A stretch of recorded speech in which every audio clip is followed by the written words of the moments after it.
जय Jagannath. Hello hi नमस्कार। आज जेहेतु घांट आम घरे घांट तरकारी हम से सब परिवा कटाकटी चलती। ये देखूँ खड़ा शाग खड़ा मिलू ना मुझ जनक बारी जाकि खड़ा नहीं ये परिवा सब कटाकटी सरला आ बाकी फुलकोबी कटा हम। तो ये बुट मुग काबुली बुंट सब तीनटा हो सीझा ही रखाई।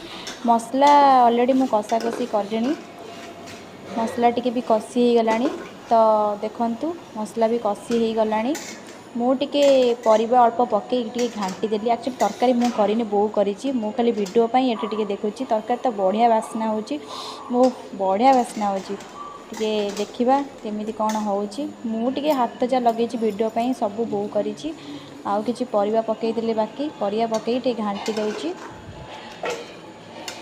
घाटी साइला परे तरकारी टे पानी देदेली तरकारी फुटी आईला। तरकारी भी ऑलरेडी हो गला। मुझे धनिया पत्र और लास्ट को गरम मसला पकईदेली 2 टंकिया जो गरम मसला से गरम मसलाटा पकड़े भारी टेस्ट लगे। तो तरकारी ऑलरेडी हो गला। नेक्स्ट